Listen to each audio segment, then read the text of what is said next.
A segunda situação que nós vamos estudar sobre a junção é a situação de polarização reversa. Então, a polarização ela ocorre com uma fonte aplicada externamente a esse dispositivo, que é o nosso diodo, e nesse caso, essa tensão que nós definimos como uma tensão VD, então a tensão VD ela foi definida como a tensão entre entre o material P e o material N. Então, essa tensão VD, no caso da polarização reversa, ela é menor do que zero. Por quê?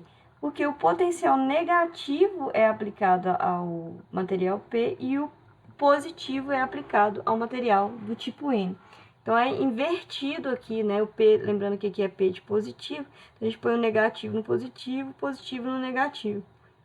E aí, olha só, o VD, ele está na polaridade contrária do que a que foi definida para ele, ok? Por isso que a gente considera um VD negativo. O que acontece então? A gente vai ver que com a polarização reversa, nós teremos somente um fluxo de portadores minoritários. O fluxo de majoritários, nesse caso, é igual a zero. E aí a gente vai usar a simulação para entender por que isso acontece.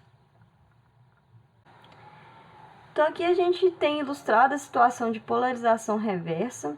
Aqui a bateria externa tem o seu terminal negativo aplicado ao material do tipo P, correspondente ao anodo do diodo, e o material do tipo N é ligado no positivo da fonte. O que acontece, então? Qual que é o efeito disso? Aqui no material do tipo P, as lacunas que são majoritárias, tá vendo? Os círculos vermelhos, elas vão ser atraídas pelo terminal negativo da bateria. E aí elas vão ser arrancadas desses átomos aqui das impurezas. E, consequentemente, esses átomos vão virar íons. Íons, nesse caso, negativos, porque eles estão perdendo cargas positivas. Elas estão sendo perdidas porque elas estão sendo puxadas para cá. Então, aqui ó, a gente vai ter um aumento da formação de íons negativos, aumentando essa parede, né, de íons negativos. A mesma coisa acontece no lado do material do tipo N. Os elétrons que são majoritários, as bolinhas azuis, eles vão ser atraídos pelo positivo da fonte e vão ser arrancados aqui dos átomos das impurezas. E esses átomos vão virar íons descobertos, ou seja, eles vão perder de vez esses elétrons e formar, então, íons com carga positiva. Então, a conclusão é que, na polarização reversa, a largura da região de depleção, ela aumenta. Então, aumenta aqui o número de íons e, portanto, aumenta aqui a ausência, a região onde a gente tem a ausência de portadores livres. Com isso,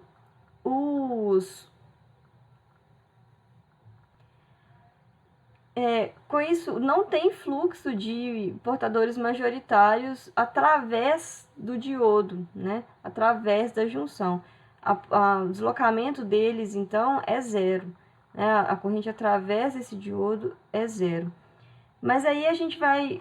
vou colocar aqui a simulação para que a gente perceba. Então, aqui as lacunas estão sendo puxadas e os elétrons livres puxados para cá. A gente tem mais formação de íons e o aumento da largura dessa região de depleção.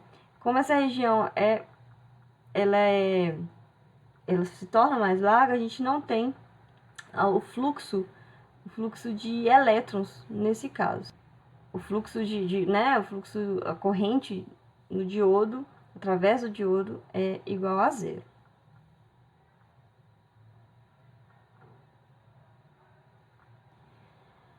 Sobre os portadores minoritários, a gente vai ver que o fluxo de minoritários ele continua. Lembrando que o fluxo de minoritários ele é devido ao campo elétrico formado aqui na junção.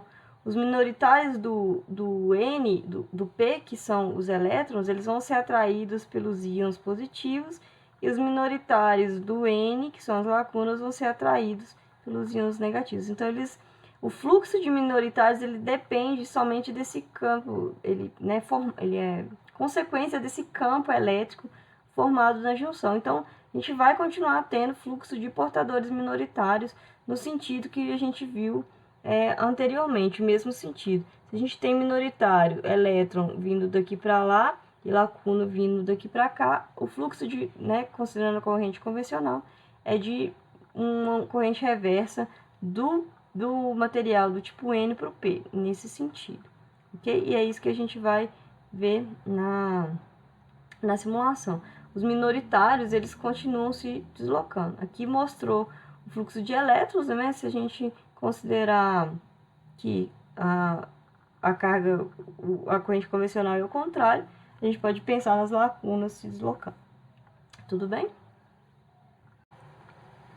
Nós concluímos, portanto, que na polarização reversa, a corrente que existe é somente a corrente de minoritários, que é a corrente reversa, que é aquela da ordem de nanoampere. A corrente de majoritários é igual a zero, porque a barreira de depressão, a região de depressão aumenta, dificultando esse fluxo de majoritários através do diodo, e aí essa corrente aqui é igual a zero. Na teoria, essa corrente, nessa situação, ela é zero, né? Mas na prática a gente tem que considerar essa corrente reversa, porque esses minoritários, eles existem.